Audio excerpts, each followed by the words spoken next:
Buenos días, buenas tardes a todos. El día de hoy tenemos una presentación de lujo. Contamos con Lorely Ochoa, que es una economista con más de 15 años de experiencia y es directora de la parte de telecomunicaciones y radiodifusión del Instituto Federal de Telecomunicaciones en México.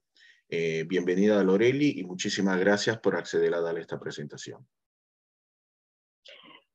Bueno, nuevamente buenos días a todos y gracias por acompañarnos a esta nueva sesión de Diálogos TIC de 5G Américas. Como bien lo dijo nuestro vicepresidente José Otero, hoy nos acompaña Lorely Ochoa. Voy a leer una breve reseña de su perfil. Ella es economista con más de 15 años de experiencia profesional en evaluación, diseño e implementación de proyectos de alto impacto a nivel nacional. Actualmente se desempeña como directora general de Desarrollo de Telecomunicaciones y la Radiodifusión del Instituto Federal de Telecomunicaciones IFT de México, estando a cargo del diseño e implementación de la regulación asimétrica para agentes económicos preponderantes en radiodifusión y telecomunicaciones.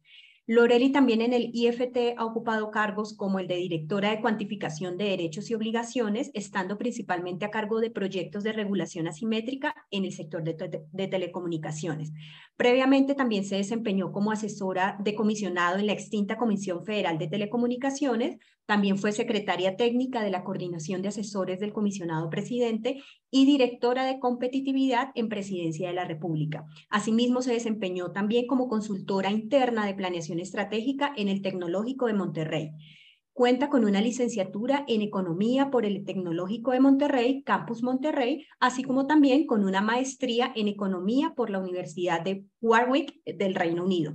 Así que muchas gracias, Lorely Ochoa, por acompañarnos en esta sesión de Diálogos TIC, y tiene usted la palabra. Muchas gracias a ustedes, sobre todo pues a José Otero por la invitación, Lorena, todo el apoyo que me has estado brindando. Un gusto poder estar aquí con ustedes y pues espero poder cumplir con las expectativas de José y poderles compartir un poquito de cómo estamos viendo cuestiones que afectan sobre todo al tema del sector de telecomunicaciones en México. Si me permiten, voy a compartir mi pantalla para hacer la presentación. Ahí ya se ve, ¿correcto? Bueno, pues la idea, como lo decía el programa, pues es hablar un poquito de cómo es la conectividad en México, para qué la queremos o cómo podemos llegar a ella. Y un poquito hablando desde la perspectiva del regulador del Instituto Federal de Telecomunicaciones y también, debo señalarlo, pues un poquito aportando lo que es mi opinión o cómo yo veo las cosas. Y es importante hacer la precisión, puesto que habrá comentarios que pueden ser un poquito más a título personal, pero también habrá referencias a las decisiones que ha tomado el órgano regulador, que como ustedes saben es un órgano colegiado, integrado o cuyo pleno debe estar integrado por 7 integrantes. Para este caso de la presentación, me gustaría dividirlo tal cual con el nombre, ¿no? Un poquito la conectividad en México, ¿para qué la queremos? Y yo sé que hay muchísimas perspectivas que podemos abordar en este sentido, pero me gustaría enfocarme solamente de referencia en dos. Uno, el crecimiento económico y otro, la habilitación de derechos humanos, para después pasar al cómo conectar el país. Y un poquito abordar el tema del diagnóstico económico del sector y cuestiones de Estado de Derecho que me parece que en este momento en particular del país son bastante relevantes. La primera parte, ¿para qué? Crecimiento económico. Estoy segura que ustedes ya han visto muchísimos datos que tienen que ver sobre cuál es la aportación del Internet, de la banda ancha en el crecimiento del país. En este caso, simplemente quise traer a colación este tema desde un reporte, un estudio realizado por la Unión Internacional de Telecomunicaciones, pues para retomar ese contexto, ¿no? Sobre todo porque este estudio hace un análisis que va de distintos países, de más de 100 países, para el periodo de 2010 a 2020. Es decir, ya tomo un poquito el efecto de la pandemia en cuanto a cómo nos ha afectado o ayudado en este entorno económico que ha sido difícil para todas las regiones. De lo importante de este estudio que yo destaco es, uno, pues la desagregación por las distintas zonas o regiones del mundo, donde vemos, por ejemplo, en los pilares o en las columnas azul, lo que es la aportación de un incremento de 10% en la penetración de banda ancha fija sobre el PIB per cápita ya sea mundial o de cada una de las zonas que están en estas áreas reflejadas. En el caso de las columnas verdes, refiere al mismo impacto, un 10% de incremento en la penetración, pero en el servicio de banda ancha móvil. Y aquí podemos advertir que a nivel global o mundial, para todo este grupo de países, hablamos de un impacto, por ejemplo, el 10% de incremento en banda ancha fija nos aporta un 0.8% de crecimiento en el PIB per cápita mundial. Lo mismo nos aporta, mismo 10%, nos aporta un 1.6% en el PIB per cápita mundial. Si nos vamos a ver el caso de Latinoamérica, vemos que en el caso del impacto de la banda ancha móvil, pues es muy similar a lo que traemos a nivel mundial. Pero en el caso de la banda ancha fija, es decir, la que contamos en nuestros hogares o en las empresas de manera fija, como se dice, el impacto sí es mayor que el que se tiene a nivel global, 1.47%. ¿Qué más podría destacar de aquí? Si nosotros vemos, por ejemplo, en el caso de Europa, hasta la derecha de la gráfica, estamos hablando de Europa, de los países que tienen un alto ingreso. El impacto para el servicio móvil aquí básicamente se vio en cero. Tenemos que considerar que justo en esos países de este subconjunto, pues ya tenemos unos niveles de penetración del servicio móvil alto. Entonces, como que el beneficio marginal que va agregando esta conectividad se va reduciendo. Por el contrario, en el caso fijo, ahí todavía sí vemos un impacto importante que, apunta a que los países pues sí estén dedicando recursos o los mecanismos para que se pueda desarrollar el segmento. Algo más que se puede destacar también de este estudio, que ya no se ve en esta gráfica, es un poco el análisis por grupos de países según su nivel de desarrollo económico, medido también por umbrales de PIB per cápita de cada uno de estos países. Y algo que se advierte ahí es que en las zonas o en los países donde realmente el desarrollo general de la economía es bajo, el potencial de aporte de la banda ancha se ve en cierta forma limitada. Y no es que no exista, pero limitada porque sería como darle a una persona que no sabe leer un libro. Es decir, para aprovechar los beneficios de la conectividad, tenemos que enfocarnos en el desarrollo general, las instituciones, el sector privado, el sector académico, la industria, y todo eso tiene que abonar e irse sumando justo para materializar este aporte. En el caso de las economías de medios ingresos, de vías de desarrollo, como puede ser el caso en muchos de nuestros países de Latinoamérica, pues lo que vemos es que estamos justo en ese punto donde el impacto puede tener grandes beneficios y tenemos que aprovechar esta ola pues justo para generar un motor de crecimiento que a su vez nos vaya haciendo desarrollar otras industrias.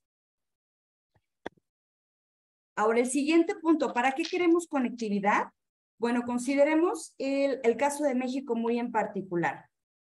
Aquí, desde la reforma de 2013, hubo un cambio muy importante en materia de tecnologías de la información y comunicación, específicamente también de los servicios de radiodifusión, telecomunicaciones, y muy particularmente con una mención explícita en la Constitución de lo que es la banda ancha e Internet.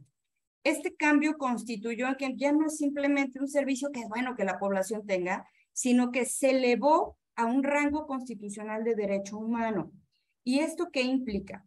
A diferencia de aquello que no está reconocido en nuestra Constitución como derecho humano, estos casos, como es el caso de banda ancha de Internet, tienen que cumplir un estándar distinto en donde todo el Estado, todos aquellos que formamos parte del Estado mexicano, debemos, no es que sea bueno, debemos garantizar el acceso de la población a este derecho humano que es el de la conectividad.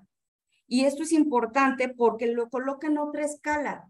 Ya no es estar conectado simplemente por estarlo, sino que es un derecho humano que convive con el resto de derechos humanos que están reconocidos en nuestra Constitución y que implica que no es ni más relevante ni menos relevante que otros derechos como a la educación. También implica que tiene que convivir con el resto de derechos humanos para ir generando este engranaje. Y otro de los aspectos importantes es que pues también uno como ciudadano, persona que habita en el país, no podemos renunciar a este derecho. Entonces, cualquier esfuerzo que haya por parte de las entidades que formamos parte del Estado mexicano tiene que estar orientado a garantizar este acceso y no puede o no debe haber ningún tipo de retroceso. No podemos avanzar para atrás en un derecho humano porque eso, en el contexto de nuestra propia Constitución y en los tratados internacionales, pues estaría en contra del concepto mismo de derecho humano. Ahora, no queremos conectar, en mi opinión, simplemente pues porque la Constitución dice que es un derecho humano. Me parece que el tema de la conectividad, del acceso a Internet es mucho más allá de eso. Este es realmente el medio para poder acceder y ejercer otros derechos humanos que están reconocidos en nuestra Constitución, como puede ser el acceso a la justicia, que hoy por hoy en México ya también vemos que las promociones de cualquier aspecto penal, civil, etcétera, se pueden hacer vía en línea. Tenemos la libertad de reunión como otro derecho, donde evidentemente el Internet nos ha facilitado esta forma de reunión y manifestación a los usuarios, ¿no? Sobre todo en las plataformas, en las redes sociales, donde interactuamos constantemente. Es una nueva forma de reunirnos. Estamos hablando de la libertad de trabajo, lo tenemos clarísimo todos con el teletrabajo derivado de la pandemia, cómo se ha desarrollado este modelo laboral que también tiene otras implicaciones en otros elementos o leyes que rigen en la materia. Evidentemente el derecho a la salud y a la educación, como si bien ha habido, o al menos en el caso de México, se advierten algunos rezagos educativos por quienes no pudieron seguir atendiendo o asistiendo a clases de manera virtual, pues bueno, a final de cuentas, el golpe pudo haber sido mucho mayor si no contáramos con Internet. En el caso del derecho a la salud, creo que está muy claro, sobre todo en casos no solamente tan avanzados como decir, podemos hacer una operación remota, ¿no? Como ya ha estado sucediendo en algunos países, sino que también los servicios básicos de salud se pueden acercar, sobre todo aquellas regiones que todavía no tienen un desarrollo en términos de ciudad importante que les permita tener acceso a estos servicios para garantizar ese derecho. De nueva cuenta, libertad de expresión creo que no requiere mucha explicación.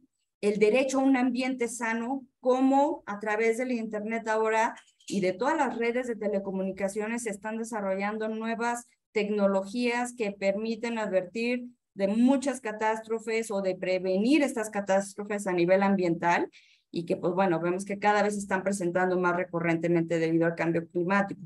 Un tema importante también que quería destacar es el de la autonomía de los pueblos indígenas. Muchas veces estos pueblos, al menos en México, que se caracteriza por tener muchos grupos comunitarios indígenas desplegados a lo largo de todo el país en zonas de difícil acceso, pues también se ha podido beneficiar a través de la conectividad, a través de poder ver contenidos que ya se traducen a sus lenguas originarias, etc.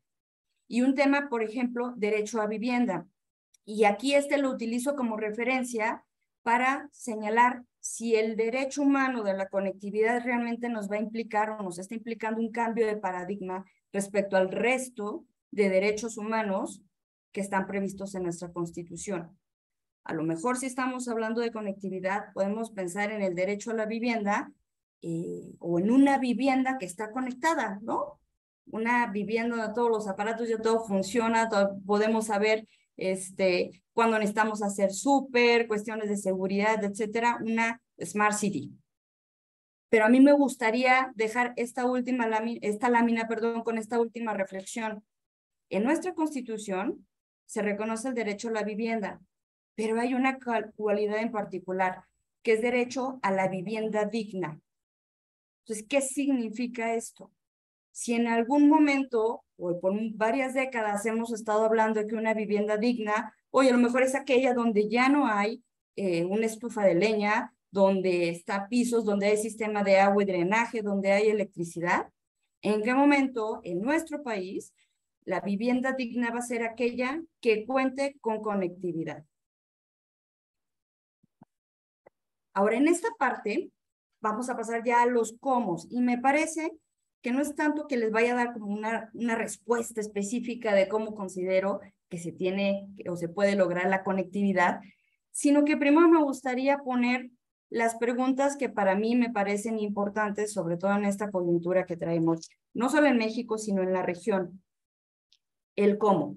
Vamos a ver aquí 4 grafiquitas representativas de algunas cosas que están sucediendo. Por un lado, en el caso del Producto Interno Bruto de México, que es la primera gráfica superior izquierda, ahí vemos que hubo una fuerte caída, como seguramente ocurrió en varios países de Latinoamérica y del resto del mundo, derivado de la pandemia. Y hemos visto que ha habido una recuperación, pero todavía no llegamos a los niveles prepandemia, y parece ser que el entorno económico global es complejo, ¿no? Ven una línea punteada que se refiere a Telecom, que si bien no está en la escala de lo que aquí se muestra del Producto Interno Bruto de México, lo único que busca reflejar en este momento es que este sector, mal que bien, aunque con caídas trimestrales o en algunos periodos puntuales, mantiene una tendencia a la alza. Esto implica pues, que sabemos que el sector de telecomunicaciones por sí mismo es relevante, sobre todo en estos entornos de pandemia, pero también es importante para sostener o empujar el crecimiento económico medido otra vez, en este caso del Producto Interno Bruto. Y esto es importante porque a final de cuentas, quien sea que esté operando en México está sujeto a estas condiciones exógenas que se tienen que tomar en consideración al momento de la toma de decisiones. Ahora, ¿por qué en el diagnóstico económico es importante ver un poquito más? Porque si simplemente nos quedamos con estos datos, podemos decir, pues bueno, a lo mejor ahorita no hay muchas oportunidades para invertir o para desarrollar o para explotar los beneficios que nos brinda la conectividad del ecosistema digital. Yo creo que ahí sí hay oportunidad, pero que es importante que vayamos haciendo análisis más específicos para ver cuáles son los sectores económicos que potencialmente o actualmente pueden aprovechar mucho mejor las cuestiones de conectividad. Y aquí resalto un par. Por ejemplo, al cierre del 2021, ya lo decía yo, el sector de telecomunicaciones y radiodifusión representó el 3.3% del Producto Interno Bruto. Si vamos a ver otros sectores que me parece que son particularmente interesantes para aprovechar los beneficios de la conectividad o impulsarlos, pues tenemos el financiero, que es un 3.9%, agricultura 2.9%, y hay más. Pero estos en particular los rescato porque en el caso financiero, pues sabemos que el tema de la inclusión financiera digital está tomando auge en distintos países y además se caracteriza por ser un sector o un subsector que, pues bueno, más que bien cuenta con recursos, generalmente se mueve con la tecnología y por lo tanto podemos enfocarnos a estos segmentos para detonar, pues que ahora sí que telecomunicaciones le aporte al sector, el sector ayude a que se desarrollen muchas otras cuestiones económicas y financieras y eso regrese justo a hacer que sea más importante pues contar conectividad para toda la población. En el caso de la agricultura, lo resalto porque si bien pues muchas veces la agricultura la podemos ver en las zonas que son de más difícil acceso y a las que generalmente no llega la conectividad, no debemos perder de vista que es una de las industrias que se puede beneficiar muchísimo de los avances tecnológicos que estamos viendo, sobre todo ahorita que está tanto en discusión el tema de 5G, ¿no? Cómo pueden establecerse redes y sistemas que ayuden a este sector a ser más productivo, a ser más eficiente, a disminuir pérdidas, etcétera. Lo mismo en otros casos como la minería. Y, por ejemplo, justo esta identificación de sectores está ocurriendo ahorita en el instituto. Como ustedes han de haber escuchado, se estableció el Comité 5G, donde se invitó a la industria, academia, a cualquier interesado a participar y aportar para identificar cuáles son los elementos clave que se tienen que adecuar o crear en materia de 5G, a efecto de que el instituto pueda retomar todas esas propuestas e impulsar cambios puntuales. En ese aspecto hay una mesa en particular en la que ha brincado mucho el tema de cómo en la agricultura, en la minería, se pueden beneficiar de adecuaciones que permitan la adopción de 5G de manera más expedita que lo que el marco legal actualmente nos permite. Ahora, si nos pasamos de lo que es el Producto Interno Bruto, cómo está la economía, pues creo que es importante que veamos ahora cómo están los hogares. En la gráfica superior derecha, ahí podemos ver una gráfica que se basa en una de las encuesta nacional de ingreso y gasto de los hogares para 2020, donde básicamente en las barras vemos cuál fue el cambio en el ingreso por hogar entre 2018 y 2020 por cada decil de ingreso. La N se refiere al dato a nivel nacional, es decir, todos los deciles conjuntamente. A mí me llama muchísimo la atención, sí, ya traíamos caídas de años previos, pero es muy marcada la caída en todos o casi todos los deciles económicos de México. Caídas de 4%, de 3%, de 9% en el decil que tiene más ingresos en el país. Y pues todo esto está mermando no solo en la capacidad de los hogares de hacer frente a sus necesidades básicas, sino evidentemente también pues al acceder a servicios de telecomunicaciones. La línea roja simplemente refleja lo que para el año 2020 fue el ingreso promedio mensual para cada uno de estos deciles. Y si podemos verlo ahí, pues miren, estamos hablando de que un decil, por ejemplo, los deciles 1 a 3 son menos de 10,000 pesos, vamos a ponerle $500, ¿no? Para traducir un poquito menos de $500 al mes para una familia que estará conformada de unas 3 personas o 4, porque generalmente en los deciles más bajos las familias son más numerosas. ¿Cómo hacerle frente a todas las necesidades básicas cuando tenemos estos datos, esta situación? Y aquí me parece importante retomar que si bien esta es la distribución de ingreso, pues todavía no todos los hogares, y particularmente muchos de los deciles más bajos, no necesariamente tienen acceso a Internet.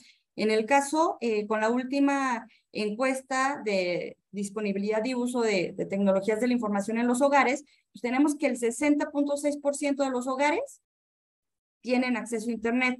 72% de la población de más de 6 años usa Internet, pero si ese 72% lo desagregamos entre lo urbano y lo rural, pues hablamos de un 78 versus un 50.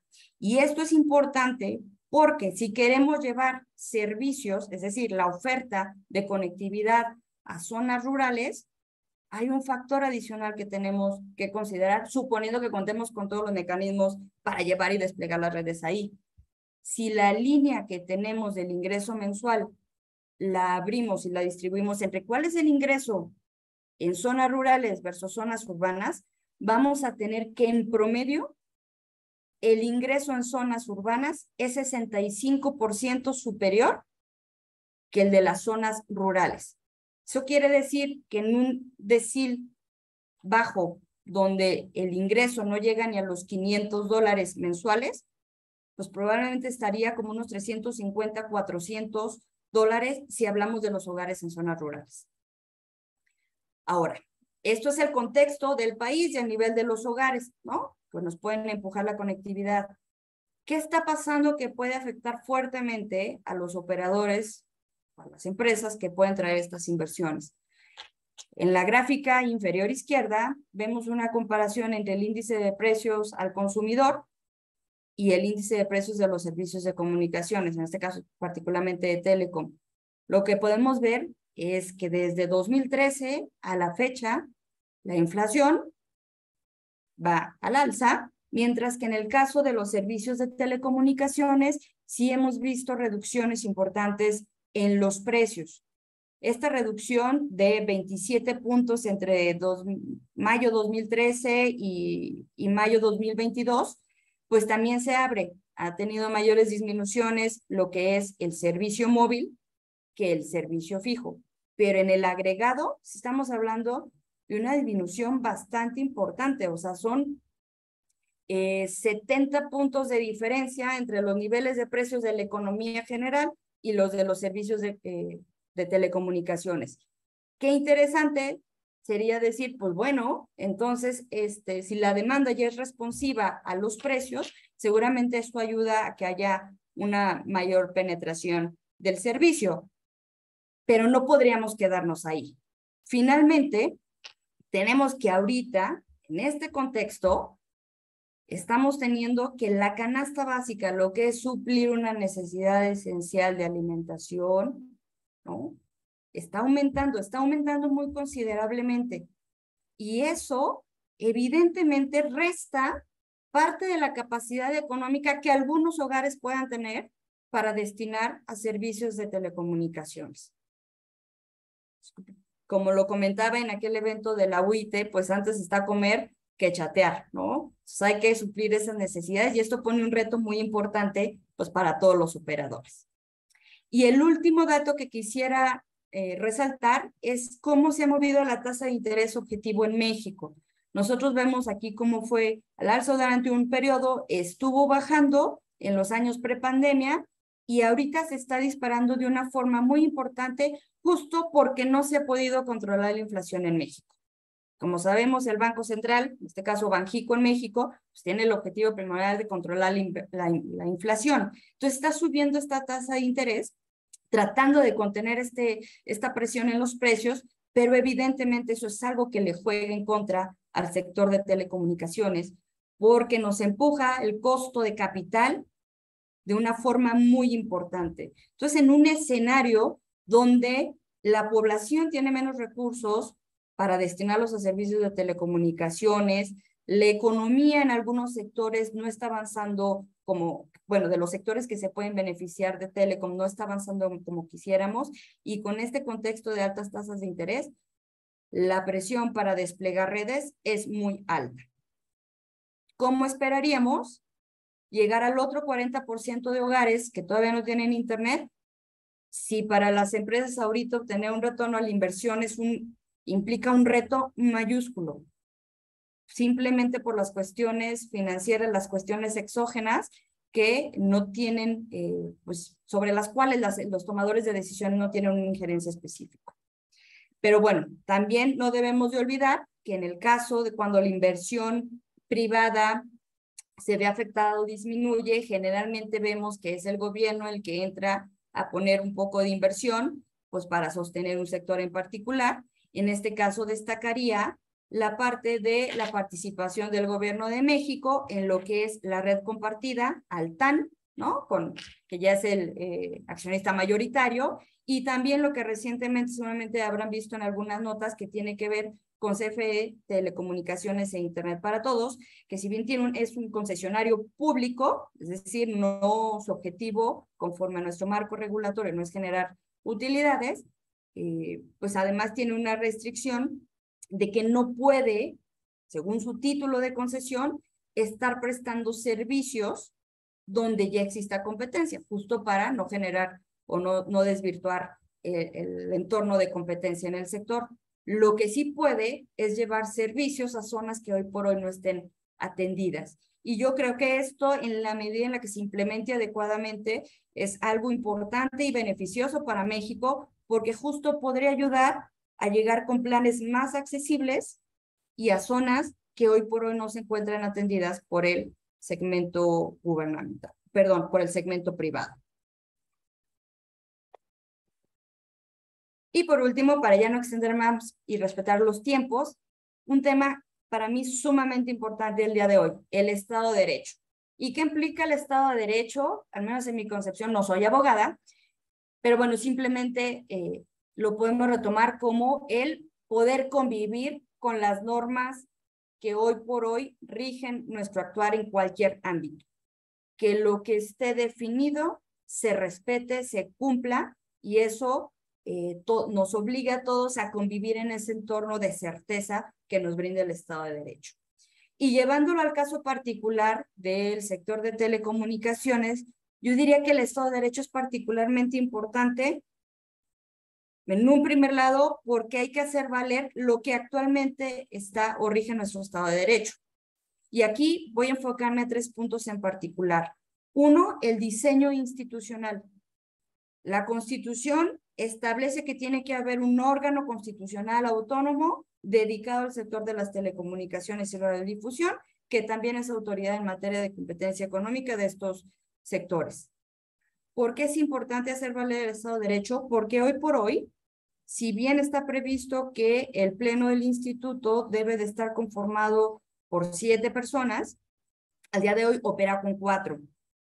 Y esto afecta que el instituto pueda cumplir con las atribuciones que tiene previstas en la Constitución y en las leyes secundarias, porque hay temas particulares, sobre todo en materia de competencia económica, que hoy por hoy no se podrían tomar ningún tipo de decisión, porque no se alcanzaría el mínimo de 5 personas presentes tomando la decisión.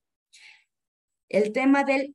y aquí es importante, recientemente el instituto interpuso una controversia constitucional justo porque ha habido una ausencia de nombramiento de comisionadas, en este caso porque fueron convocatorias dedicadas a mujeres, pues para que ver si ya se puede avanzar en esta ruta.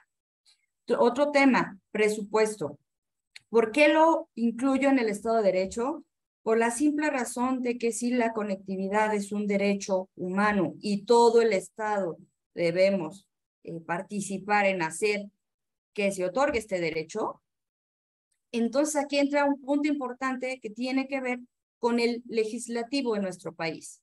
El legislativo, a propuesta o con lo que lleva la Secretaría de Hacienda y Crédito Público, pues define el presupuesto anual que todas las entidades del Estado mexicano vamos a tener, al menos a nivel federal y órganos autónomos y descentralizados. De los últimos 4 años hemos visto que el presupuesto del instituto se ha reducido cerca del 50% en términos reales.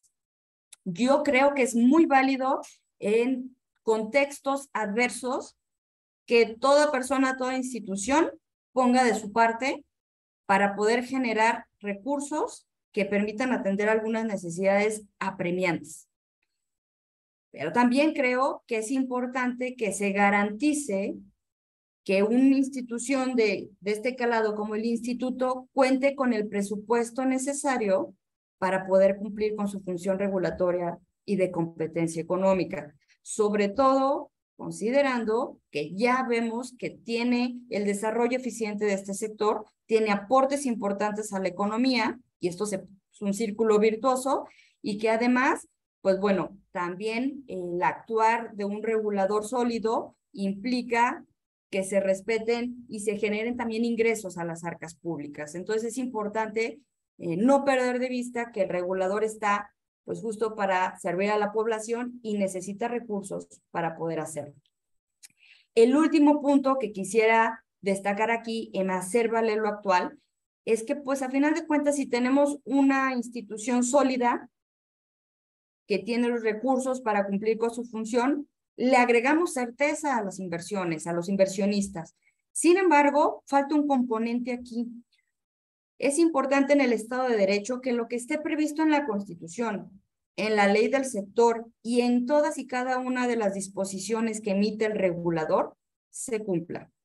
Pero se cumpla atendiendo un propósito adecuado. Y esto implica que en cualquier marco normativo que se genere desde el regulador o desde el legislativo, haya 3 cosas: que sea un diseño adecuado, que la implementación se dé de manera adecuada y que el cumplimiento, la supervisión del cumplimiento de lo que está establecido sea el necesario. Si uno de estos 3 pilares nos falla, probablemente no vamos a lograr otorgar la certeza a los inversionistas de que lleguen a México o se queden en México.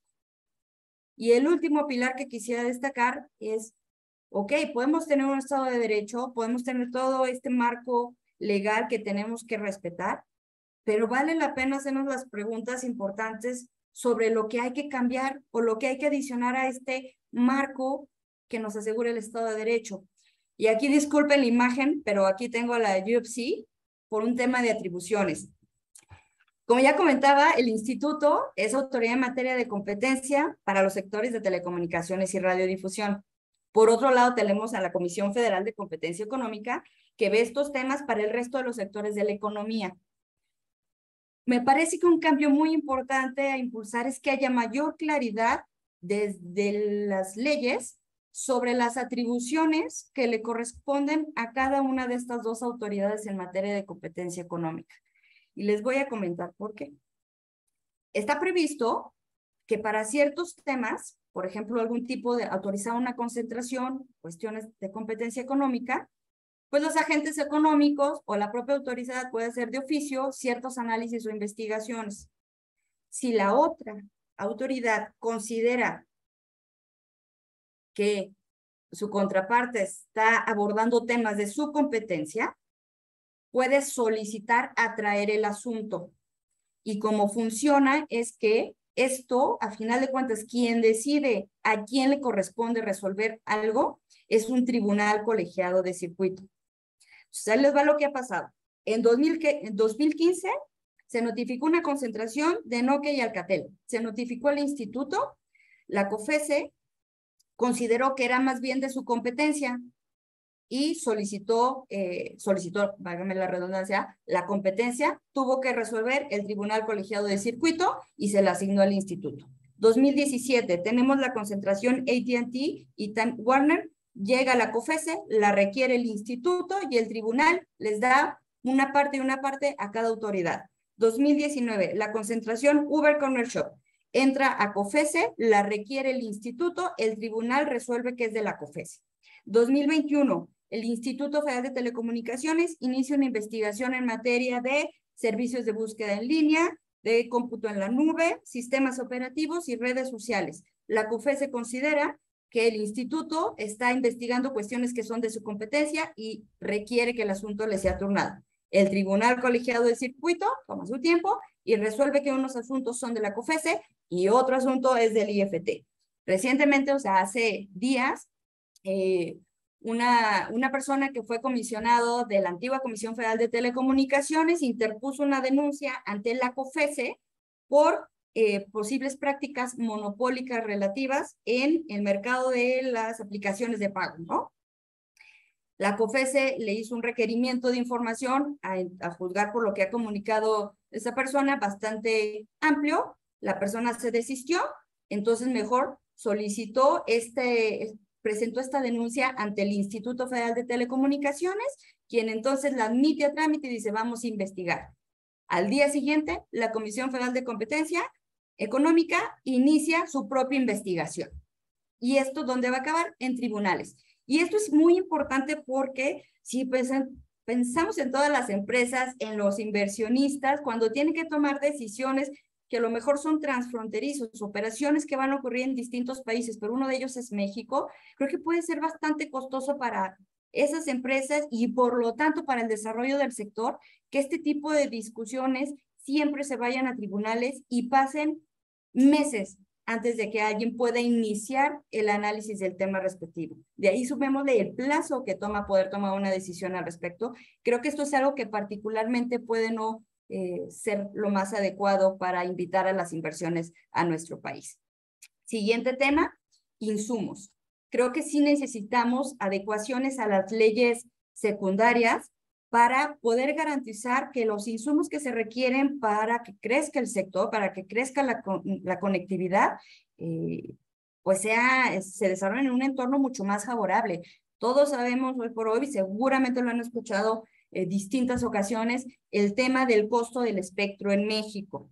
Esto particularmente ahorita que estamos discutiendo 5G y cuando sigamos avanzando con 6G y otras tecnologías, pues bueno, cada vez se va a volver más relevante. Aquí en particular el instituto, a través de un análisis muy específico que realizó la unidad de espectro radioeléctrico, pues desde el año pasado ha enviado propuestas tanto a la Secretaría de Hacienda y Crédito Público y también a integrantes del Congreso de la Unión respecto a modificaciones a la Ley Federal de Derecho que permitan que el costo del espectro radioeléctrico en México sea menor, para que entonces lleguen inversiones, ya sea de operadores actuales o potencialmente entrantes.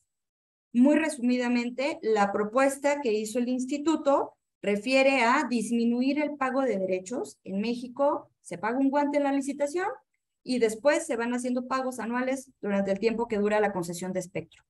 Bueno, lo que propuso el instituto es que baje el costo del espectro de las bandas de 600 MHz, banda L, y la banda 3.5, que son las que se están advirtiendo muy necesarias para el desarrollo de 5G.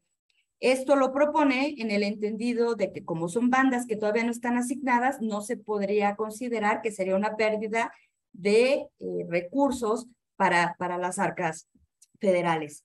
El otro cambio que se propone es modificar la estructura de cómo se cobra por cada una de las bandas. Hoy por hoy en México, el segmento móvil está distribuido en 9 regiones económicas y por todas, pues bueno, se cobra ahí, se hace un cobro específico por el espectro. lo que propuso el instituto es modificar este esquema para no hablar de estas nuevas zonas o regiones celulares, sino hablar de áreas básicas de servicio que lo que harían es incorporar al análisis del cobro del espectro en un área en particular las condiciones socioeconómicas de donde se pretenden dar los servicios. Y el último punto es que también se pudiera establecer un esquema donde se acreditan inversiones en zonas no conectadas o de baja conectividad contra este pago de derechos que se tiene que hacer a las arcas públicas.